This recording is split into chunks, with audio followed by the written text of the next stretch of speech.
Donc, on tourne dans la parole de Dieu, dans 2 Timothée, 1er chapitre. Et voici ce que nous lisons. Je rends grâce à Dieu, au verset 3, que mes ancêtres ont servi, et que je sers avec une conscience pure.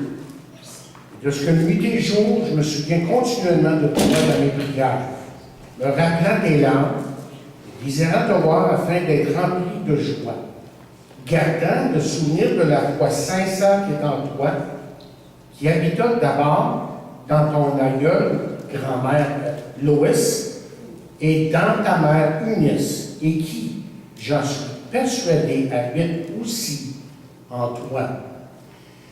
Tournez avec moi dans le psaume 23, probablement un des psaumes favoris de bien des gens, et surtout d'une personne que j'ai bien connue à travers ma vie. Le psaume 23 nous dit « L'Éternel est mon berger, je ne manquerai de rien. Il me fait reposer dans un pâturage. Il me dirige près des eaux paisibles. Il restaure mon âme, il me conduit dans les sentiers de la justice à cause de son nom. Je marche dans la vallée de l'ombre de la mort. Je ne crains aucun mal, car tu es avec moi. Ta houlette et ton bâton me rassurent. Tu dresses devant moi une table. En face de mes adversaires, tu oins d'huile ma tête, et ma coupe déborde. Oui, le bonheur et la grâce m'accompagneront tous les jours de ma vie, et j'habiterai dans la maison de l'Éternel jusqu'à la fin de mes jours. Prions. Seigneur, je prie que tu puisses bénir ta parole ce matin, et que tu nous donnes à la comprendre et à vraiment reconnaître la grandeur de ton amour, la grandeur de ta grâce pour chacun de nous. Je le prie dans le nom de Jésus. Amen. Amen. Alors, la fête des mères, évidemment, est un jour spécial pour bien des gens, n'est-ce pas?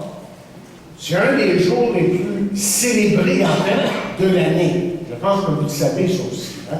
Je pense que les commerçants le savent. Ça très bien. Et je suis sûr aussi que si vous pourriez nommer plusieurs personnes qui vous ont influencé dans votre vie, ce serait peut-être un père, un ami, un oncle, une tante ou un professeur. Mais il n'y a aucun doute que pour la plupart des gens, celle qui viendrait à leur esprit, dans leur tête, dans leur mémoire, et qui a joué ce rôle si important dans nos vies, c'est qui? Les mères. En tout cas, le texte qu'on a lu là, dans 2 Timothée nous dit que ça a été le cas pour Timothée, par exemple. On parle ici de sa grand-mère et de sa mère qui ont définitivement influencé la vie de ce jeune serviteur de Dieu. À tel point que Paul dit de lui qu'il est devenu un homme de Dieu. Et si vous lisez avec moi dans 1 Timothée 6, verset 11, on lit ceci. Pour toi, homme de Dieu, fuis ces choses et recherche la justice, la piété, la foi, la charité, la patience, la douceur. Le 11 mai 2012,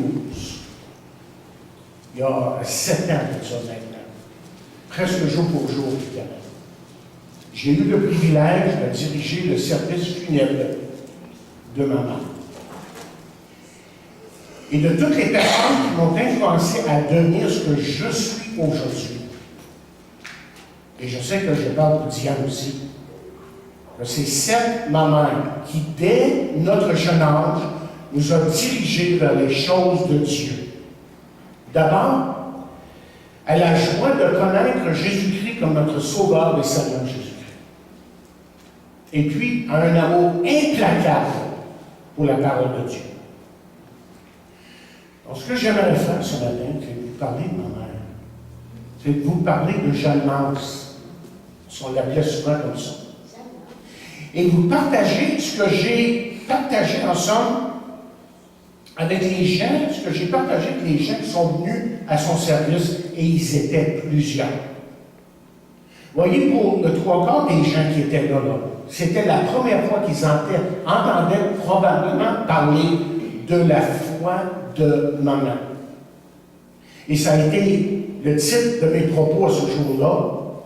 Et je vais vous partager essentiellement la même chose que j'ai dit là, en 2012, lorsque j'ai dirigé ce service pour ma mère. Disons en partant que notre mère était une dame très spéciale. Une dame dévouée à son mari, ses enfants, ses nièces, ses neveux, ses petits-enfants, ses amis, et surtout à son Dieu. Vous voyez, c'est la sorte de personne, ma mère, que vous auriez tous voulu connaître. Plusieurs parmi vous l'avez connue. C'est la personne à qui vous pouviez parler sans être jugé. On sentait, vous voyez, qu'elle était toujours heureuse de nous entendre et de nous parler. Ma mère avait toujours la bonne parole pour le bon moment. Elle aimait avec passion ses enfants et ma mère était prête à faire presque n'importe quoi pour eux. Mais ce qui a vraiment marqué sa vie à travers les années, c'est son amour pour son Sauveur et Seigneur Jésus-Christ. Moi, je l'ai vu, évidemment, vivre sa foi. Et j'en suis venu à la conclusion que sa foi était vraiment authentique. Ce qui fait automatiquement qu'il y a des choses dans sa vie qui m'ont attiré et qui m'ont fait comprendre surtout, qui m'ont fait comprendre, chers amis, que ce n'était pas les dictées d'une religion qu'elle vivait, mais vraiment une relation, une communion profonde avec son Dieu. Et ça, c'est le reflet des paroles de Jean, dans 1er Jean, le premier chapitre, verset 3, lorsqu'il dit « Or, notre communion, dit-il, est avec le Père et avec son Fils Jésus-Christ. » Elle avait cette communion qui était réelle avec son Dieu. Mais il y avait aussi cette humilité qui était rare, une douceur qui apportait le calme dans la tempête, un pardon qui était sans repos, et un amour qui disait, chers amis, qu'elle serait toujours là à nos côtés, quoi qu'il arrive. Elle parlait souvent de Jésus, et que si quelqu'un lui parlait de religion, elle les ramenait vite, mais très vite à Jésus. Elle ne voulait rien savoir de la religion. Pour vous qui l'avez connue, qui étiez peut-être près d'elle un peu, là, vous vous êtes demandé si elle s'était fait prendre par un gourou quelconque, hein? Si elle s'était fait manipuler émotionnellement, ou si elle s'était fait laver le cerveau par une secte. Et toutes ces interrogations-là sont légitimes parce que ces choses-là sont là dans notre société aujourd'hui. Mais vous savez, on connaît bien les paroles de Jésus dans Matthieu qui dit « Laissez les petits-enfants, ne les empêchez pas de venir à moi, car le royaume des cieux est pour ceux qui leur ressemblent. » Qu'est-ce que ça peut vouloir dire, ça, exactement là? Peut-être que je pourrais vous l'illustrer de cette façon. Un petit enfant a les mains ouvertes. Offrez-lui un bonbon, et il va prendre ce bonbon-là sans hésiter. Un petit enfant a l'esprit ouvert. Dites-lui n'importe quoi, puis il va vous croire. Et un petit enfant a le cœur ouvert. Dites-lui que vous l'aimez, et lui va vous aimer en retour. Et puis il ne se posera pas de questions à savoir si vous avez certaines intentions. Bien, dans sa simplicité, dans la simplicité la plus complète, Jeanne s'est approchée de Dieu. Et c'est avec cette attitude-là qu'elle a pu vraiment s'approcher de Dieu. Et c'est là qu'elle a appris à connaître son Dieu. Permettez-moi de vous expliquer la foi de ma mère qui est devenue ma foi. Je vais vous donner des illustrations, parce que je pense vraiment que c'est ça qui lui est arrivé. Un jour, j'étais en train de voyager dans une région que je connaissais que très peu. C'était en plein hiver, et il faisait 30 sous zéro. Je me suis aperçu à un certain moment que l'essence dans mon auto était très basse. Alors je me suis dit, bien, à la prochaine station d'essence, je vais mettre de l'essence, évidemment. Le problème, c'est que je roulais, puis il n'y avait pas de station d'essence. Et là, j'ai commencé à paniquer et je voyais le pire des scénarios possibles. Je me voyais raide mort, comme un morceau de glace ou un rat. Et tout d'un coup, je l'ai vu. Et d'un instant à l'autre, le stress, la crainte et l'anxiété que je vivais ont tous disparu. Vous vous demandez sûrement qu'est-ce que c'était. Une ferme? Un restaurant? Une maison? Mais c'est sûr que toutes ces choses-là sont des signes d'espoir et de vie. Mais c'est pas ça que j'ai vu. Ce que j'ai vu au loin, chers amis, à travers les arbres, à travers les montagnes, c'était une croix. J'ai vu une croix. Et je me suis dit, s'il y a une croix, il y a un village. Et s'il y a un village, il y a une station d'essence. Pour vous dire tout simplement que ce qui a changé la vie de ma mère, c'est la croix. La croix, voyez, est cette place que Dieu a désignée pour vous et moi, pour que nous puissions le rencontrer. Autrement dit, Dieu ne nous demande pas d'être savants pour le connaître ou d'être religieux, mais de venir à la croix. Ça, c'est le message de l'Évangile. Parce que, vous voyez, Jésus est mort sur la croix pour nous réconcilier avec Dieu.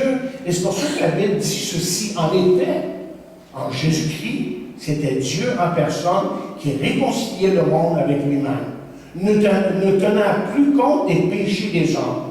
C'est ce message de réconciliation qu'il a mis sur nos lèvres et nous a chargé de proclamer publiquement. Jésus, autrement dit, est mort sur la croix pour pardonner nos péchés, c'est-à-dire pour enlever, voyez, ces barrières qu'il y a entre nous et Dieu. Et quelles sont ces barrières? On pourrait résumer le tout en disant le péché, mais peut-être qu'il faut le définir un peu et dire que d'abord, ça peut être notre religiosité, que ça peut être notre orgueil, que ça peut être notre haine, notre amertume, ou tout simplement notre indépendance de Dieu. Et j'en passe. Vous voyez, quand ma mère, j'annonce, a placé sa foi en Jésus, sa vie a complètement basculé. Et ça, dans le bon sens du mot, évidemment. Mais permettez-moi une autre image. Supposons que vous commencez à avoir mal au bas du ventre. Et je suis sûr que c'est sur le côté gauche, ça fait mal. Okay? Et vous allez à la clinique et on vous dit que c'est probablement une appendicite. Côté droit? Droit. OK, je m'excuse. Je ne savais pas. Le côté droit, apparemment. OK. Et le jour même, évidemment, là, vous êtes à la clinique, le jour même, on vous fixe un rendez-vous. Et ça, c'est un rendez-vous crucial, n'est-ce pas? OK? Vous devez aller à ce rendez-vous. Là, sans ça, vous pourriez mourir. Et en fait, la croix, là, la croix est un rendez-vous avec Dieu et un rendez-vous qui est crucial et salutaire. Écoutez, est-ce juste une coïncidence que la crucifixion, ce qui est arrivé il y a 2000 ans à Jésus-Christ sur la croix, soit l'événement le plus documenté et le plus examiné dans l'histoire de l'homme? Pas un accident, celui-là. Mais Jésus a bien dit un jour, « Je suis le chemin, la vérité et la vie, et nul ne vient au Père que par moi. » Et quelques heures, mais seulement quelques heures avant de mourir, vous savez ce qu'il a dit aussi? C'est juste quelques heures avant de mourir. Il dit, « Or, la vie éternelle, c'est qu'ils te connaissent. » Et le mot « connaître », c'est pas juste là, c'est dans le cœur. Connaître quelqu'un de tout son cœur. Okay? La vie éternelle, c'est qu'ils te connaissent. Toi, le seul vrai Dieu, et celui que tu as envoyé, Jésus. Et un jour, les gens qui écoutaient Jésus ont dit ceci de lui. Ils ont dit car il enseignait comme ayant autorité et non comme leurs scribes. Les scribes, c'était qui ça? Les scribes, c'était les érudits de l'Ancien Testament dans le temps de Jésus. C'était les gens qui interprétaient les Écritures, qui copiaient les Écritures. Et ces scribes pouvaient enseigner quelque chose et dire, bon, mais les Écritures disent, ou ils disaient peut-être plutôt, la Torah dit. Mais Jésus, bien que Jésus puisse reciter toutes les Écritures de l'Ancien Testament, évidemment, Jésus, vous vous rappelez, disait très souvent, en vérité, en vérité, en vérité, je vous dis. Vous savez ce que Jésus est en train de dire? Jésus est en train de dire que dans son programme à lui, il n'y a pas de plan B. Il y a juste le plan A. Ce qui fait que si on va plus loin dans les Écritures, après que Jésus était au ciel, c'est dans Actes 4, verset 12, où on lit ceci. En lui seul, en parlant de Jésus, là, en lui seul et en aucun autre se trouve le salut. Dans le monde entier, parmi tous les hommes donnés aux hommes, il n'en existe aucun autre par lequel nous puissions être sauvés. C.S. Lewis, je vous l'ai déjà cité il y a quelque temps, je parlais de lui, c'était un érudit du 20e siècle, un érudit anglais et anciennement athée. Voici ce qu'il a écrit. Il a dit quelqu'un qui est un simple homme et qui a dit les choses que Jésus a dites ne peut pas être un grand homme d'éthique ou de moralité. Il serait soit un fou, le genre d'homme qui se croit un œuf poché, soit il serait le diable tout droit de l'enfer. Vous devez faire votre choix. Où il était et est toujours le Fils de Dieu, où il était dérangé au pire encore. Vous pouvez refuser de le croire, parce que vous pensez qu'il était fou, ou vous pouvez tomber à ses pieds et l'appeler Seigneur Dieu, Seigneur et Dieu. Mais n'essayons pas, dit-il, d'avancer les théories ridicules et condescendantes, prétendant qu'il était un grand enseignant humain. Il ne nous a pas laissé cette possibilité, il ne nous a pas laissé ce choix. Et ma mère, évidemment, a fait confiance à Jésus-Christ en le recevant comme sauveur et Seigneur personnel. Mais vous savez, ce qui, pour elle, et pour bien des chrétiens, fait la différence dans leur vie, vous savez ce qui fait de la Bible, justement, un livre unique? C'est que tout ce qui est dit dans la Bible, du commencement à la fin, converge vers un événement. La croix. Converge vers un événement, la croix. C'est-à-dire à la crucifixion et à la résurrection de Jésus-Christ. Si on devait résumer toute la Bible, du commencement à la fin, je vous parlerai et je dois vous parler de la croix de Jésus, la résurrection de Jésus-Christ, et que Jésus-Christ aujourd'hui est vivant. Et les Écritures nous disent ceci, certes, cette histoire de la croix paraît absurde à ceux qui courent leur perte. Ils taxent de pure folie la doctrine d'un Christ crucifié. Mais pour nous qui marchons dans la voie du salut, nous l'expérimentons comme la puissance même de Dieu. Et à la croix,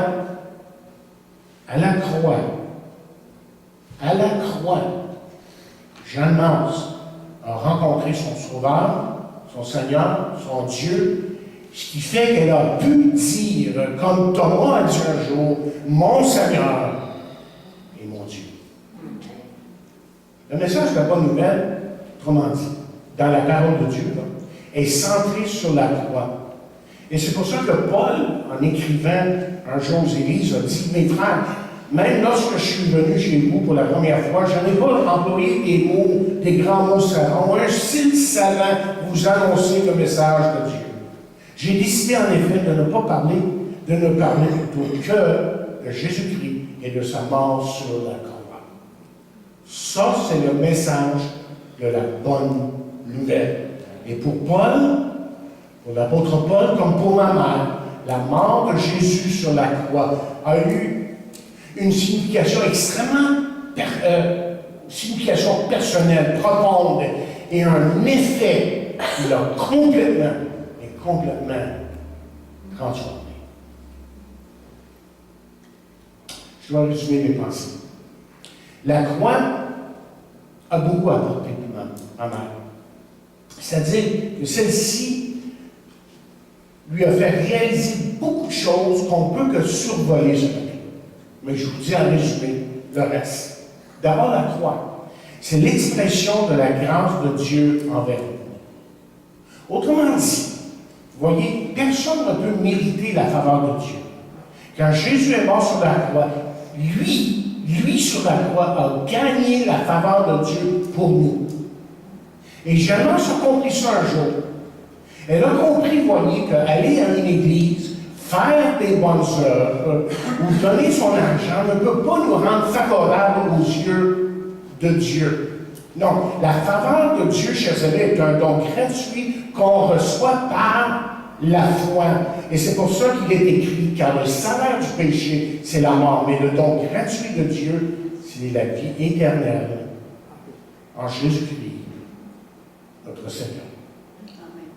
Un jour, il y avait un groupe de théologiens qui discutaient pour savoir qu'est-ce qui rendait le christianisme unique à comparer les autres religions. Alors on discutait. Et la discussion, apparemment, était assez vive. Et à un certain moment, est entré C.S. Lewis, c'était l'intellectuel anciennement athée, et on lui a demandé ce que lui voyait comme différence là, avec les autres religions. Qu'est-ce qui pouvait différencier le christianisme des autres religions? Et là, il a regardé ces grands théologiens. Il leur a dit, mes frères, la grâce, c'est la grâce. C'est tout. Parce que vous voyez, la religion, qu'est-ce qu'elle dit? La religion dit, fais, performe, rends-toi acceptable. Peut-être que tu peux aller au ciel si tu es assez bon. Assez bon. Et peut-être que tu passeras par d'autres chemins plus tard. Il faut que tu te rendes acceptable. Mais la Bible ne dit pas ça. La Bible dit tout simplement qu'on doit accepter la grâce de Dieu dans nos vies. Et je vous donne une illustration. Le président Ford a gracié le président Nixon, pour ceux qui sont assez vieux, pour le Watergate. Il était coupable, mais on l'a gracié. Et vous conviendrez avec moi que le président Nixon n'avait pas le choix que d'accepter l'offre de Ford, du président Ford, s'il voulait rester en dehors de la prison pour le reste de ses jours. Parce que c'est ça qu'il a donné. Et la Bible dit très clairement que c'est par la grâce que vous êtes sauvés, par le moyen de la foi. Et cela ne vient pas de vous, c'est le don de Dieu. Et je répète le verset que j'ai donné tantôt. La Bible ajoute que le salaire du péché, c'est la mort, mais le don gratuit de Dieu, c'est la vie éternelle en Jésus-Christ, notre Seigneur. Pensez-y pour un instant. Je n'ai rien à faire que de laisser Dieu agir dans ma vie. Jésus est mort à ma place. Il a pris tous mes péchés sur lui.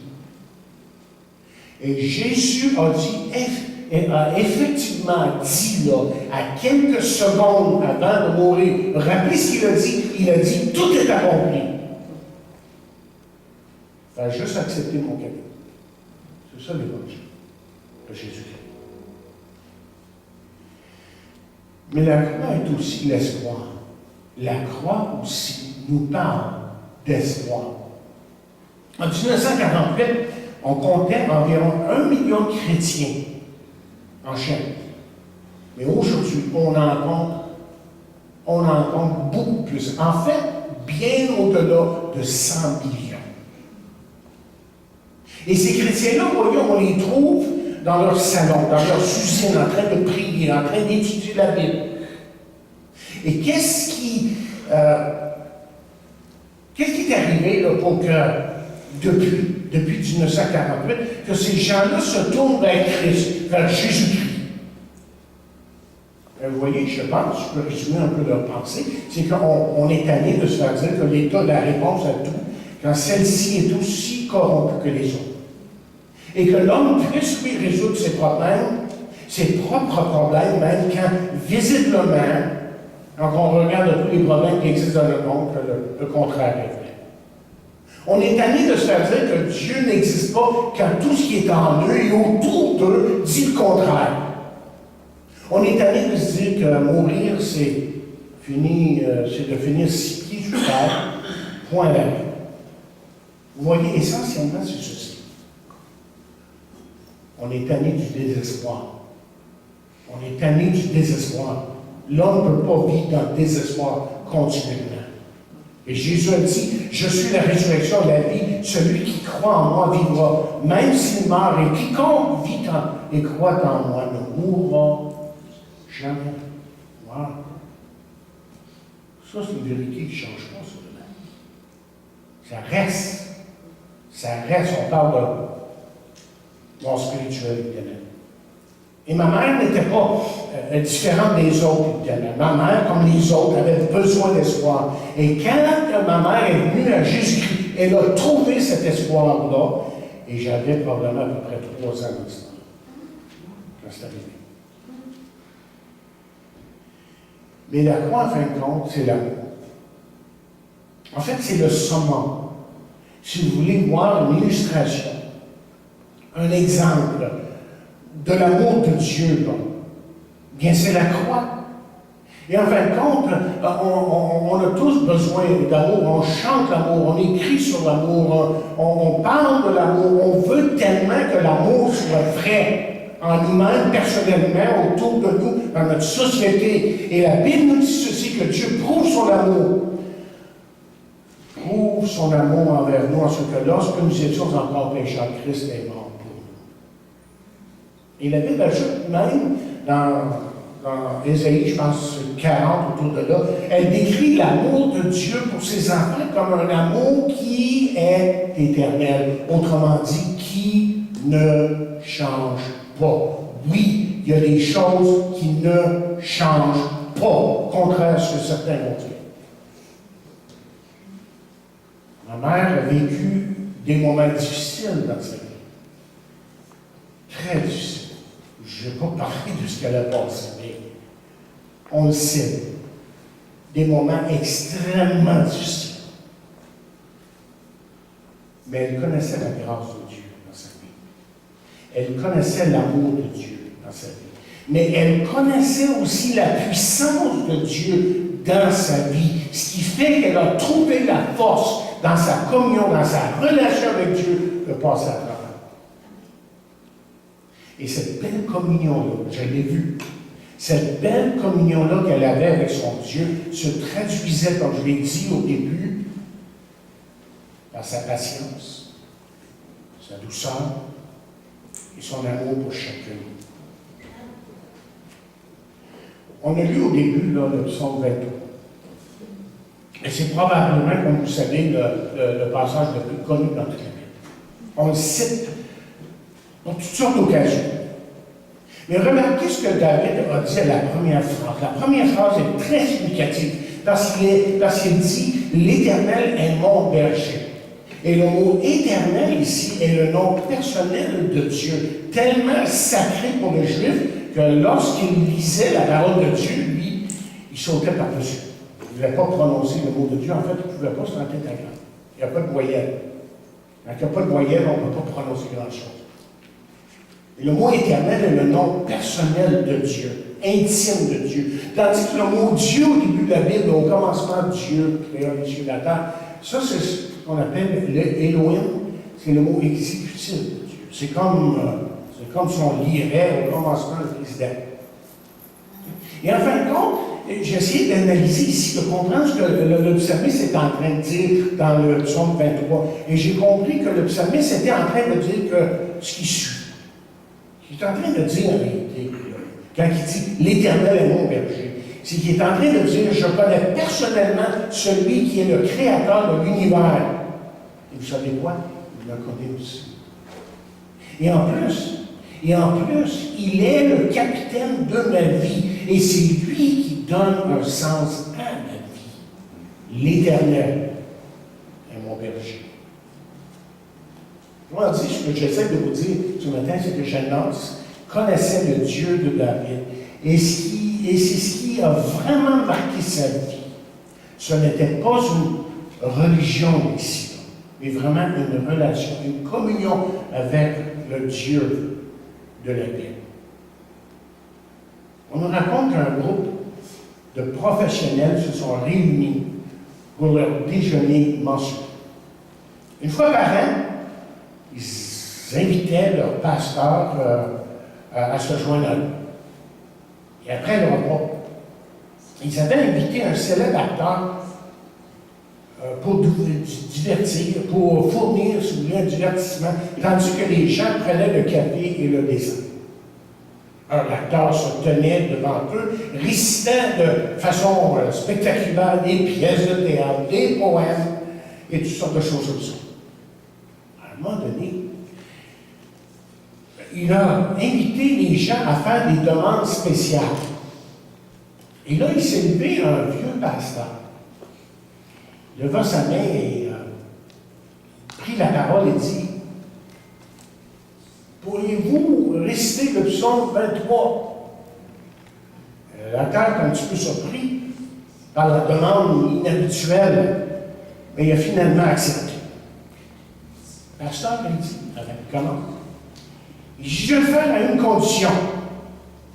Après avoir récité le psaume, je serais honoré si vous pouviez le réciter aussi. Surpris à son tour, le vieux pasteur a accepté. Donc, l'acteur a présenté une incroyable prestation du psaume 23. Et les gens ont répondu avec des applaudissements enthousiastes. C'était merveilleux. C'était tellement beau de l'entendre. Et puis, l'acteur s'est tourné vers le pasteur et il dit: maintenant, c'est votre tour. Alors, le vieux pasteur s'est levé, paraît-il un peu hésitant, même quelque peu chétif. Et là, il a commencé à réciter le psaume 23. L'Éternel est mon berger, je ne manquerai de rien. Et quand il a fini, il n'y avait pas d'applaudissements. Tout ce qu'il y avait, c'était un silence total. Un silence total. Et le peuple était ému aux larmes pour cette prestation pourtant si simple. Et après quelques minutes, c'est l'acteur qui s'est levé. Et l'acteur est venu auprès du pasteur et a pris la parole. Il a dit ceci: mesdames et messieurs, j'ai parlé à vos oreilles. Mais cet homme a parlé à votre cœur. Et voici la différence. Il dit: moi, je connais le psaume 23, mais lui connaît le berger. Lui connaît le berger. Et ça, chers amis, en résumé, c'est la foi de maman. C'était la foi de ma maman. La foi en Jésus-Christ, en celui qui est, selon la parole de Dieu, le roi des rois et le Seigneur des seigneurs. Mais est-ce qu'il est pour vous aujourd'hui? Avez-vous cette assurance que Jésus-Christ est vraiment votre sauveur, votre Seigneur, comme il l'a été pour maman?